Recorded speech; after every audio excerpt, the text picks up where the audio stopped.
अस्सलाम वालेकुम students. Small and medium enterprises के साथ chapter number 17 risk management, insurance and crime preventions. Exams point of view के हवाले से बात करें स्टूडेंट्स, तो यहाँ पर हमारे पास जो है दो टॉपिक सबसे ज़्यादा इंपॉर्टेंट हैं जो कि एग्जाम्स में जो है हमारे पास डिस्कशन के हिसाब से टॉपिक जो है वो डिस्कस किए जाते हैं। First of all it's risk management and then technique of insurance. आज हम अपने सेशन में बात करेंगे कि रिस्क हम कहते किसको हैं, कंट्रोलेबल रिस्क और अनकंट्रोलेबल रिस्क को हम बिजनेस में किन नामों से जानते हैं, और कुछ बिजनेस की जो है टेक्निक्स देखेंगे, बिजनेस के जो है स्पेसिफिक वर्ड्स जो है वो हम यहाँ पर डिस्कस करेंगे। Now risk management, insurance and crime prevention में सबसे पहले हम बात करेंगे रिस्क की डेफिनेशन की and how to cope up it. Then फिर इंश्योरेंस एंड रिस्क की बात करेंगे और फिर इस रिस्क को हम किस तरह रिड्यूस कर सकते हैं, और एम्प्लॉय जो हमारा ह्यूमन एसेट्स है वो ह्यूमन एसेट्स किस तरीके से प्रोटेक्ट किया जा सकता है। टाइप ऑफ रिस्क, रिस्क हर उस चीज को कहते हैं जो कि आपके पास अनसर्टनली जो है वो प्रिवेल हो रहा है, या फिर जो है अनसर्टेन कंडीशंस क्रिएट हो रही हैं आपके पास आपके बिजनेस के अंदर। It's called a risk. आपके पास जो रिस्क है, आपने हमें अभी तक अपनी इंट्रोडक्शन टू द बिजनेस में पढ़ा था कि दो रिस्क आपके पास मौजूद हैं।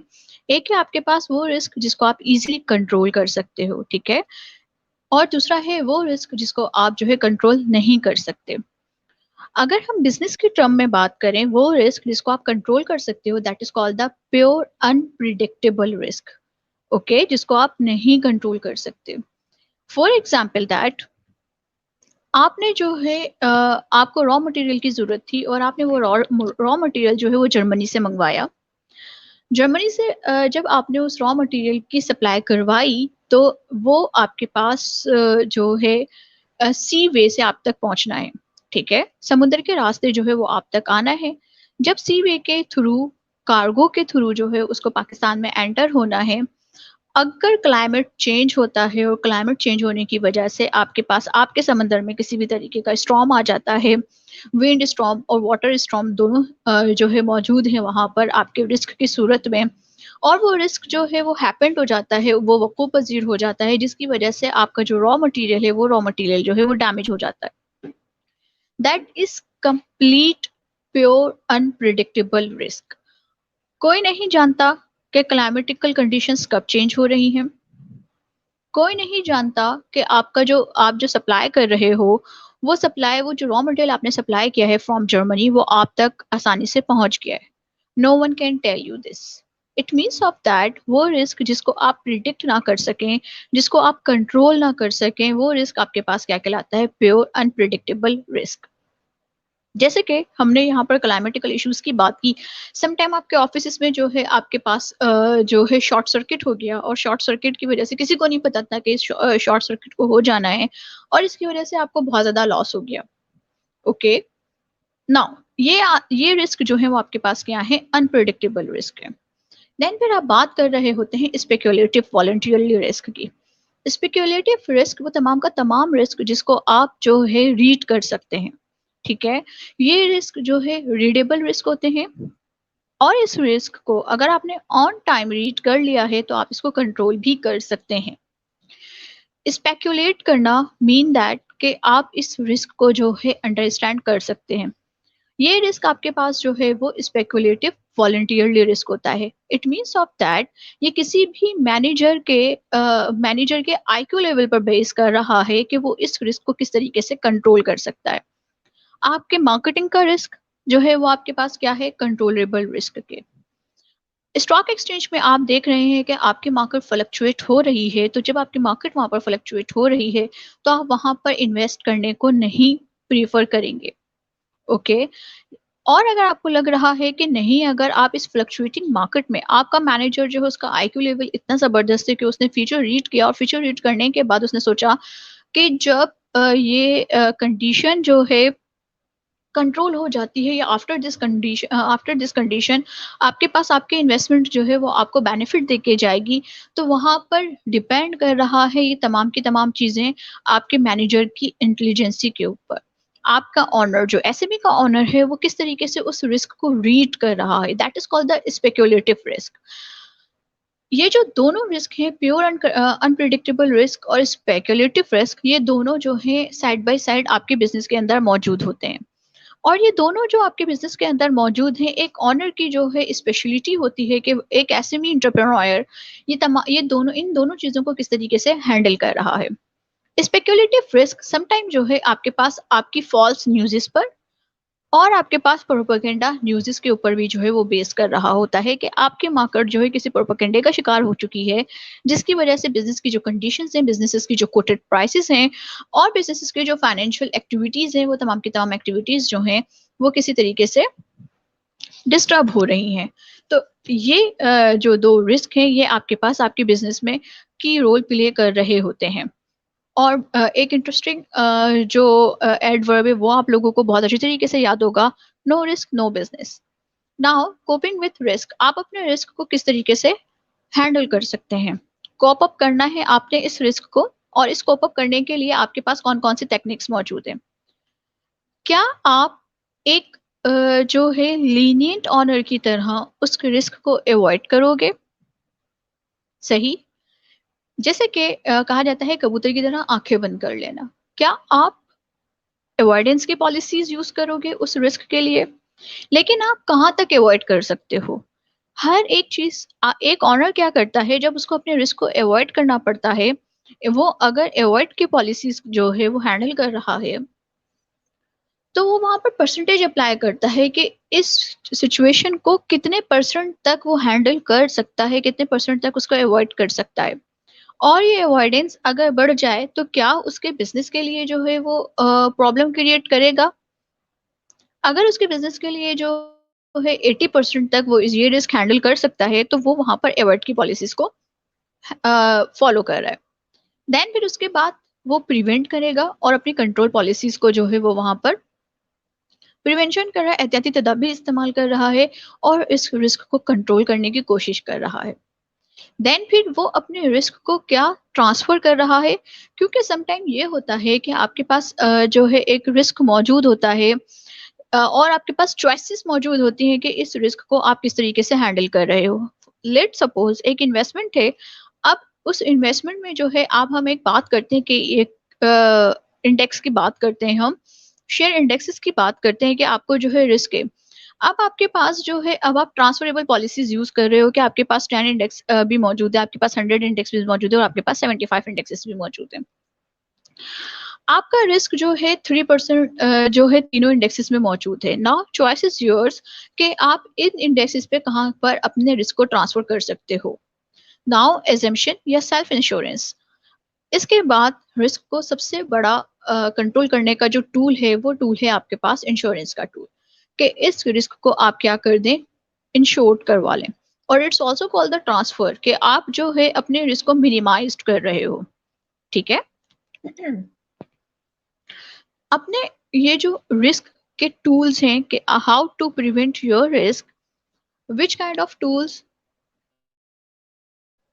Entrepreneur used for the coping it, ये चारों जो है वो आपके पास टूल हैं अपने अपने रिस्क को हैंडल करने के लिए।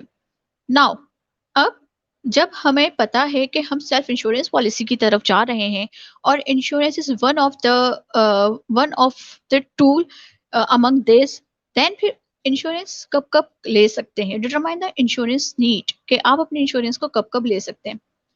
व्हाट विल हैपन, जिसके लिए जो है आप अपने इंश्योरेंस की नीड को फुलफिल कर रहे हैं।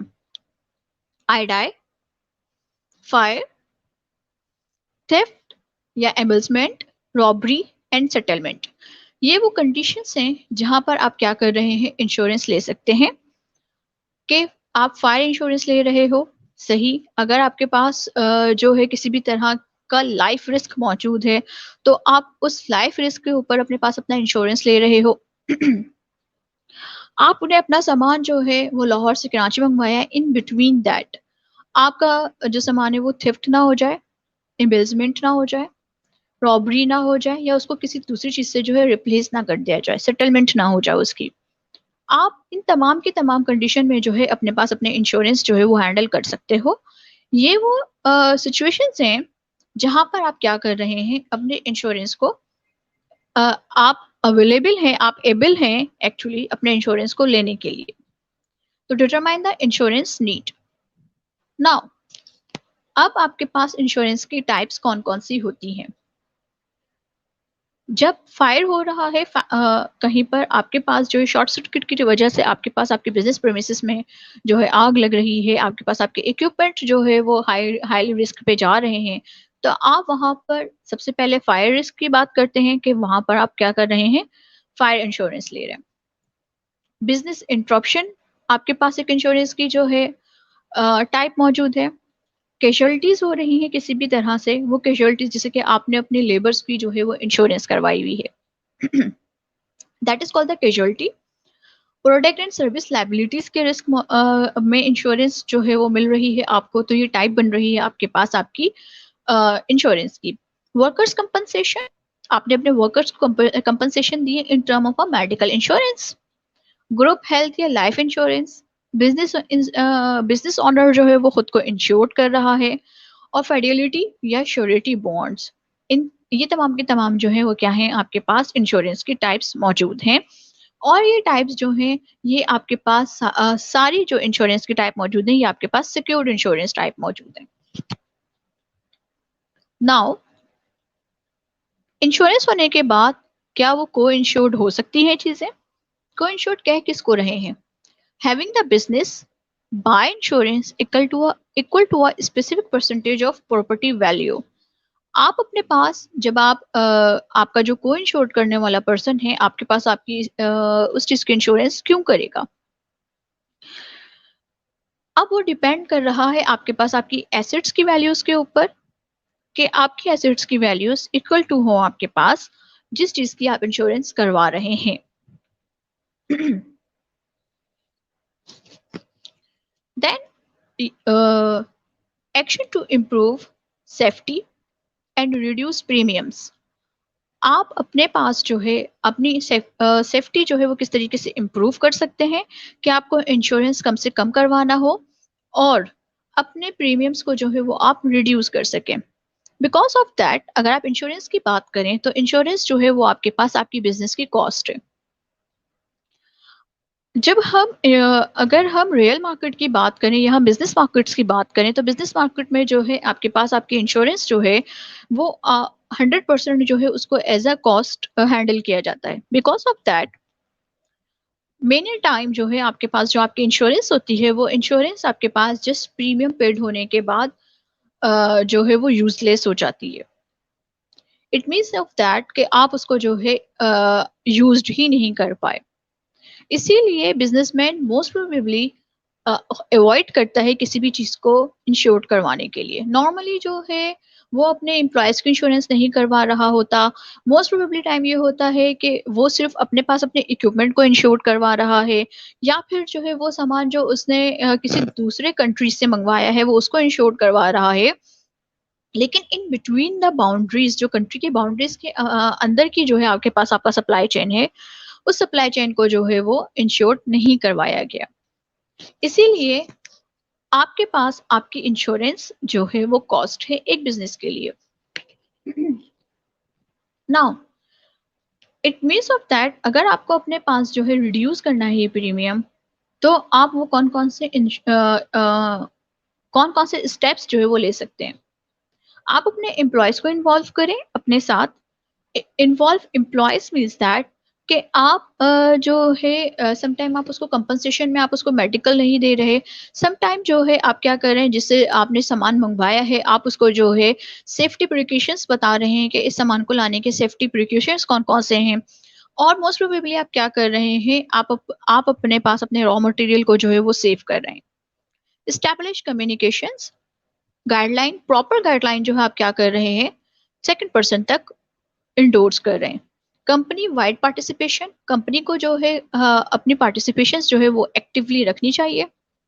सेफ्टी अवार्ड्स, जो लोग इन तमाम की तमाम जो आपने स्टैंडर्ड सेट किए हुए हैं अगर वो उस स्टैंडर्ड को मीट कर रहे हैं तो आप वहां पे सेफ्टी अवार्ड्स दे रहे हैं। ट्रेनिंग एंड डेवलपमेंट के लिए कुछ एक्साइटिंग प्रोग्राम आपने तैयार किए हैं। और वो जो प्रोग्राम्स आपने बनाए हैं, जिसकी वजह से आप उनको ट्रेन एंड डेवलप कर रहे हो, वो आपके पास आपके प्रीमियम्स को रिड्यूस कर रहे होंगे, क्योंकि आपको जो है वो कॉस्ट बेयर नहीं करनी पड़ रही। आपने अपने एम्प्लॉय को जो है इन्फॉर्म किया हुआ है, आपने अपने एम्प्लॉय को एजुकेट किया हुआ है according to the situation. And be watchful. Assessment is the very important in the business point of view. तो आप क्या है, बी वॉचफुल हैं, आप चीज़ों को जो है लुक आफ्टर कर रहे हैं, टाइमली आप उनसे उनकी जो है वो नॉलेज गैदर कर रहे हैं, और वहाँ पर किसी भी प्रॉब्लम वाली चीज़ को पहले ही आप रोक रहे हैं और उससे प्रिवेंट हो रहे हैं। That is called the actions to improve safety and reduce premium. Red flags on agent selection. Red flags जो है एक्चुअली एक टर्म है जो कि हम क्या करते हैं, इस्तेमाल कर रहे होते हैं बिजनेस में उस टाइम जब आपके पास आपका सेलर एंड बायर्स मौजूद हो। सेलर और buyer mean that two party. It means of that कि जब आप इंश्योरेंस की तरफ जा रहे हैं या आप रिस्क की तरफ जा रहे हैं, तो आपके पास दो पार्टी मौजूद हैं। आप हर वो काम से रुकना चाहेंगे जो आपके बिजनेस के लिए या आपकी सिचुएशन के लिए हार्मफुल हो। It means red flags. Red flags आपके पास थ्रेटिंग सिचुएशन को कहते हैं इन बिजनेस। हर वो सिचुएशन जो आपके बिजनेस के लिए थ्रेटिंग पोजीशंस पे होगी, वो क्या कहलाएगी आपके पास, red flags. It means that red flags on agent selection. ये रेड फ्लैग्स ऑन एग्रीमेंट भी हो सकता है, ये red flags on employ compensation भी हो सकते हैं। It means of that red flags का वर्ड जिस ऑब्जेक्ट के साथ आ जाए, इट मीन्स ऑफ दैट कि यहाँ पर आपको कुछ प्रिकॉशंस लेने की जरूरत है। नाउ हम बात कर रहे हैं अभी red flags on agent selection. Agent selection पे जो है आपके पास रेड फ्लैग्स कहाँ कहाँ पर मौजूद हैं, मतलब कौन कौन सी चीजें हैं जिनको आप कम्युनिकेट कर सकते हैं, जिन पर आप एक नैरेटिव बिल्डिंग कर सकते हैं। Delayed responses. अगर आपका जो एजेंट है वो आपको जो है रिस्पॉन्स डिले टाइम में दे, तो वहां पर आप कम्युनिकेट कर सकते हैं कि आपको इन बिटवीन टाइम अपने रिस्पॉन्सेस चाहिए। Routine answers. अगर आपका एजेंट जो है वो रूटीन आंसर करे, यस बॉस और नो बॉस वाले, देखा जाएगा, हो जाएगा, अच्छा जी, ऑर्गेनाइजेशन मेरी कंपनी जो है यहाँ पर ये परसेंटेज देती है, वो रूटीन आंसर्स अगर वो करना शुरू करें, तो वहां पर आपको कंसिडरेबल होना पड़ेगा। Delayed refunds. आपके पास आपके रिफंड्स जो है वो क्या हो रहे हैं, डिले हो रहे हैं। Hand delivery policy. Claim more expensive than deductible. Delay tactics use हो रही है। Attempts to minimize damage. Secret claim on settlement and replace old flawed policies. ये तमाम के तमाम वो पॉइंट्स हैं जहां पर आप अपनी एजेंट की सिलेक्शन करते टाइम बहुत ज्यादा कंसीडर होते हो कि आपका जो एजेंट है वो किस टाइप पे और किन चीज़ों को जो है किस तरह का बिहेवियर जो है वो वहां पर इंट्रोड्यूस करवा रहा है खुद को, और किस तरीके के बिहेवियर्स को जो है वो आगे फॉरवर्ड कर रहा है। ये इसमें जो सबसे ज्यादा चीज जिसको आप मोस्ट प्रोबेबली जो है वो हैंडल करते हो, अगर हम पाकिस्तान के बिजनेस में रहते हुए बात करें, पाकिस्तान के बिजनेस में जो पाकिस्तान का एजेंट यूज टू है करने के लिए, वो है आपके पास डिले टैक्टिक्स, डिलेड रिफंड्स। वो रिफंड में हमेशा डिले हो रहा होता है, हमेशा डिले टैक्टिक्स यूज कर रहा होता है, और अपने पास ओल्ड फ्लोट पॉलिसीज जो है वो रिप्लेस कर देता है। मोस्ट प्रोबेबली इसकी जो है बड़ी आसान सी जो है वो एग्जाम्पल है, और वो एग्जाम्पल ये है कि जो आपके पास जो आपके इंश्योरेंस कंपनीज होती हैं, वो इंश्योरेंस कंपनी कुछ पॉइंट्स अपने पास अपने एग्रीमेंट के या वो पॉइंट्स वो फॉर्म जिसको उन्होंने सिग्नेचर करवाया है, उसके क्लॉसेस चेंज कर देती हैं, और उस क्लॉसेस को जो है वो अपने कस्टमर से जो है या जो उनका फैसिलिटेटर है वो उसे डिस्कस नहीं कर रही होती। तो इट मीन्स ऑफ दैट ये वो पॉलिसीज है जिसकी वजह से आपका एजेंट जो है आपको डिच भी कर सकता है, और वहां पर ये आपके लिए हाई कॉस्टली, वो जो इंश्योरेंस पॉलिसीज हैं वो इंश्योरेंस पॉलिसीज आपके लिए हाई कॉस्टली भी बन जाती हैं। Now criteria for insurance comparison, insurance comparison करने के क्राइटेरियाज कौन कौन से? Financial stability and safety, specialization, tailor policy and cost of protection. जब आप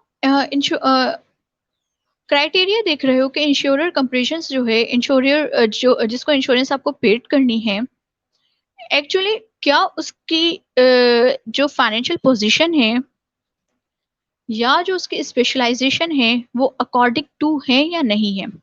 फॉर एग्जाम्पल दैट अगर आप ऑटोमोबाइल की बात करें तो इसके इंश्योरेंस देने के लिए कौन कौन सी कंपनीज जो है वो पाकिस्तान में मौजूद हैं।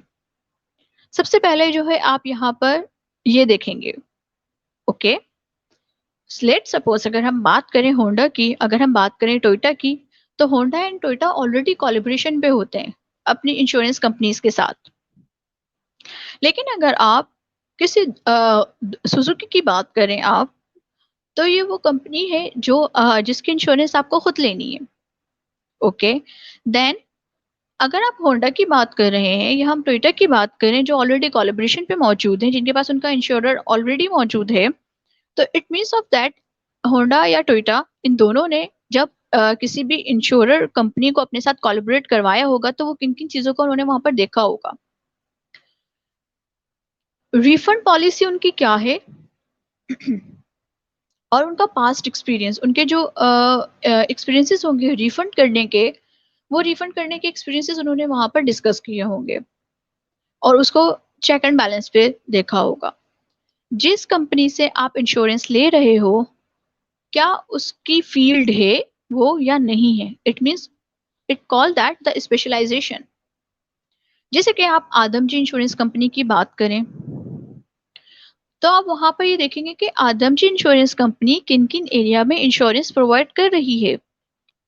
आप east and west insurance company की बात करें, स्टेट लाइफ इंश्योरेंस कंपनी की बात करें, तो आप इन कंपनीज को देखेंगे कि एक्चुअली इनके एरियाज कौन कौन से हैं।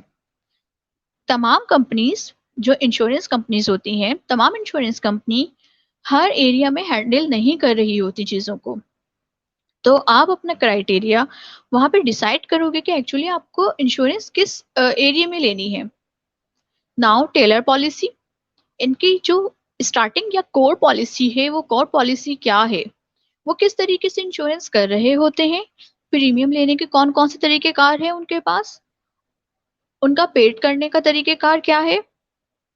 इट मीन्स दैट जब आप वो रिफंड कर रहे हैं, लमसम अमाउंट पे रिफंड करेंगे या पार्शियल अमाउंट पे रिफंड करेंगे, और किस तरीके से जो है आपके कॉस्ट को वो प्रोटेक्ट कर रहे हैं, तो cost of protection.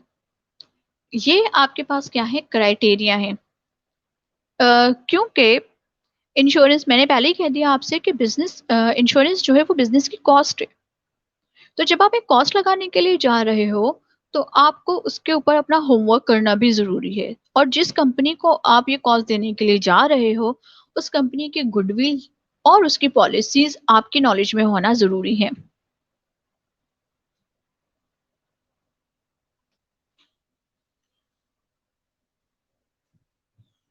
Insurance renewal policy, agent minimize premium, boost deductible, shop several agents, professional organization, special risk pools, self insurance या को इंश्योरेंस। आप क्या कर रहे हैं, इंश्योरेंस के रिन्यूअल करने के लिए इन तमाम की तमाम चीज़ों को जो है वहां पर हैंडल कर रहे हैं कि जब आप अपनी इंश्योरेंस को रिन्यूअल करने के लिए जा रहे हैं तो इंश्योरेंस रिन्यूअल करते टाइम किन चीज़ों को आप देख रहे हैं। एजेंट की सर्विसेज, इंश्योरेंस में सबसे इंपॉर्टेंट आपके पास वो पर्सन होता है जिससे आप कम्युनिकेट कर रहे हो, जिससे आप कम्युनिकेट कर रहे होते हैं वो पर्सन एक्चुअली कंप्लीट ऑर्गेनाइजेशन है। आपके सारे प्रॉब्लम्स उस एजेंट ने जो है सॉर्ट आउट करके देने हैं। इट मीन्स ऑफ दैट वो एजेंट आपके पास एनर्जेटिक होना चाहिए, वो एजेंट आपके पास डिवोटेड होना चाहिए, और उसकी जो एडवाइसेस हों वो एडवाइसेस आपके पास स्ट्रांग होनी चाहिए। इट मीन्स जैसे ही आपको जो है जो प्रॉब्लम आप फेस कर रहे हो वो प्रॉब्लम वो फौरन ही आपको उसका सोल्यूशन निकाल के दे। Devote time to your problems. Exposure to loss, उसको पता होना चाहिए कि इस लॉस का एक्सपोजर कहाँ कहाँ तक जाएगा। Recommend insurance and loss prevention. Insurance का बताएं which insurance is best for this purpose, और आप अपने लॉस को किस तरीके से प्रिवेंट कर सकते हैं। एंड ऑफर ऑल्टरनेटिव्स, और अगर ये ऑफर आप ले रहे हैं तो इसके अलावा भी कौन कौन से ऑल्टरनेटिव्स आपके पास मौजूद हैं। Crime prevention for protection. एक क्राइम आपकी ऑर्गेनाइजेशन में हो गया है या फिर होने वाला है, उस क्राइम से आप किस तरीके से प्रिवेंट करोगे। कुछ पॉलिसीज जब आप अपने बिजनेस को स्टैब्लिश कर रहे होते हो तो उन पॉलिसीज को जो है आप बना देते हो, तो that is called the crime prevention for protection. कुछ कुछ चीजें ऐसी होती हैं जिसमें आपके पास आपकी जीरो टॉलरेंस पॉलिसी होनी चाहिए। स्टूडेंट्स, मैं आपको बता दूं कि ये आपका ऑलमोस्ट लास्ट टॉपिक है। इट मीन्स ऑफ दैट कि हम हर उस एक्सट्रीम वैल्यू पे बात कर रहे हैं जो कि मैक्सिमम आपके बिजनेस में जो है मौजूद होती हैं, उनकी प्रेजेंस होती है। जीरो टॉलरेंस पॉलिसीज हो, कुछ चीजें ऐसी हैं जिनके ऊपर आपके पास आपकी जीरो टॉलरेंस पॉलिसीज होनी चाहिए। आपका फाइनेंस मैनेजर आपको चीट करे इन टर्म ऑफ फाइनेंस, वहां पर आपके पास आपकी जीरो टॉलरेंस पॉलिसी हो। स्क्रीन, ट्रेन, डिफ्यूज डिस्प्यूट्स, आप अपने डिस्प्यूट्स को किस तरीके से जो है डिफ्यूज करेंगे। Check security and terminate with care.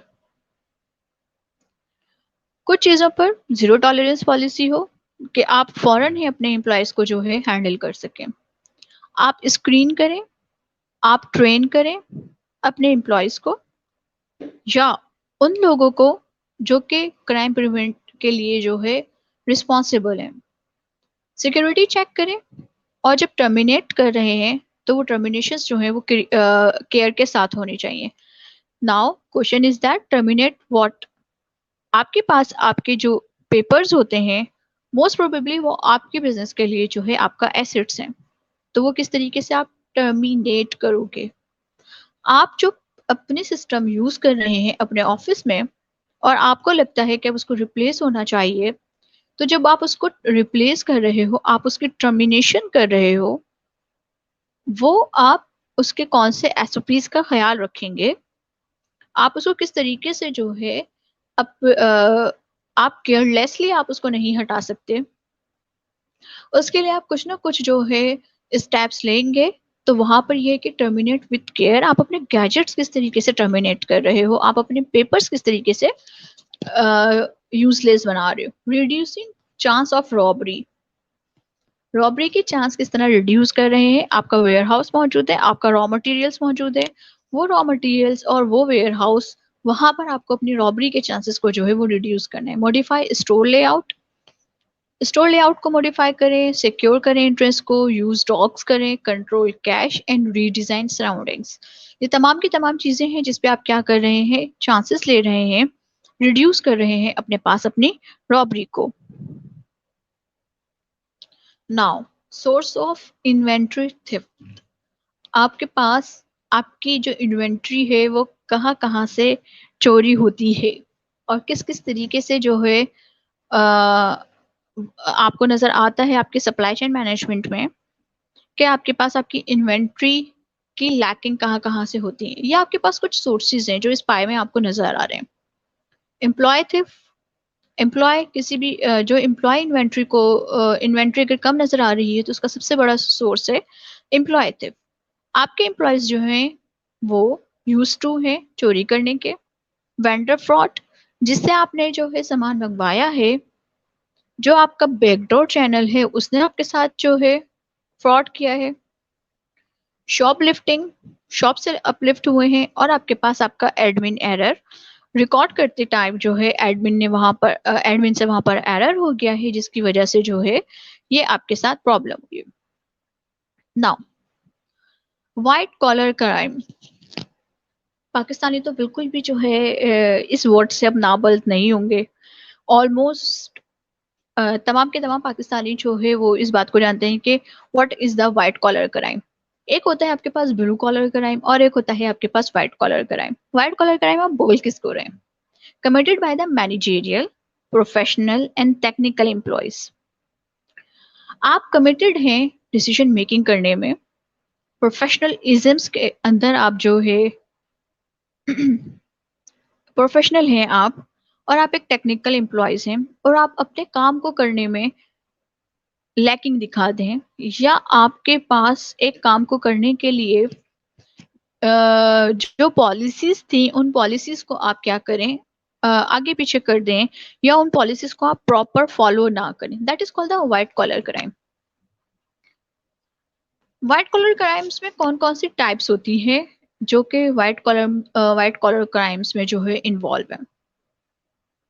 फॉल्सिफिकेशंस of account, आपने अपने अकाउंट्स को जो है फॉल्स रिप्रेजेंट किया हो, जिससे कि मोस्ट प्रोबेबली जो है मनी लॉन्ड्रिंग के केसेस आप देख रहे हैं।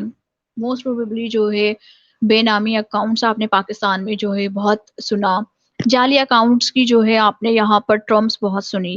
ये तमाम के तमाम जो है आपके पास क्या है, फॉल्सिफिकेशंस ऑफ अकाउंट्स में आते हैं। और ये सारे के सारे जो फॉल्सिफिकेशंस ऑफ अकाउंट है ये आपके पास व्हाइट कॉलर क्राइम है। आपका बैंकर जिसके पास जो है कंप्लीट इंफॉर्मेशन नहीं है आपके पास आपके अकाउंट होल्डर की, और वो उसका जो है अकाउंट ओपन कर रहा है, ये क्राइम है। बिजनेस में फॉल्सिफिकेशंस ऑफ अकाउंट्स जो है वो फ्रॉड में भी आता है। एक वैल्यूज जो कि 20,000 की थी, और आपने उस 20,000 की वैल्यूज को जस्ट 2,000 शो कर दिया अपने अकाउंट्स में। समटाइम वो देखने में लगेगा ये एक एरर हो गया है, लेकिन समटाइम जो है ये बहुत ज्यादा प्लान करके किया जाता है, क्योंकि ऑडिट करने के लिए हर चीज के पीछे जो है उसका एविडेंस मौजूद होता है। एनीवेज, तो फॉल्सिफिकेशंस ऑफ अकाउंट्स मींस दैट आप अकाउंट्स में रद्दोबदल कर रहे हैं, आप अकाउंट्स के साथ जो है फॉल्स एक्ट कर रहे हैं। देन फ्रॉडुलेंट कंप्यूटर के यूसेज को, जैसे कि साइबर सिक्योरिटी की अगर आप एग्जांपल लें यहाँ पर, that is called the fraudulent computer use. आप यहाँ पर मैं आप लोगों को एग्जांपल दूँ इस्लामिक बैंकिंग सिस्टम का, जो अभी एक पूरा आप लोगों ने एक केस रीड किया होगा, जिसको, और हैरत की बात यह है कि इसको इंटरनेशनली फोर्ब्स ने भी जो है डिस्कस किया था। तो that is called fraudulent computer use, कि आप अपने कंप्यूटर को जो है किसी दूसरे एस्पेक्ट से इस्तेमाल कर रहे हैं जो कि according to the principle usage नहीं है। ब्राइबिंग ऑफिशियल्स, पाकिस्तान में तो ये नॉर्मल सी चीज है, but it's also white collar crime. Collusions, okay. Sale of property information, property की इंफॉर्मेशन आप क्या कर रहे हैं, फॉल्स इंफॉर्मेशन जो है आगे प्रोवाइड कर रहे हैं। एंड देन सबूताज, आप किसी भी चीज को, एक अच्छी चीज को आप बुरा बना के और एक बुरी चीज को आप एक अच्छा बनाकर जो है उसको पेश कर रहे हैं। ये सारी की सारी चीजें जो है वो आपके पास व्हाइट कॉलर्स क्राइम में।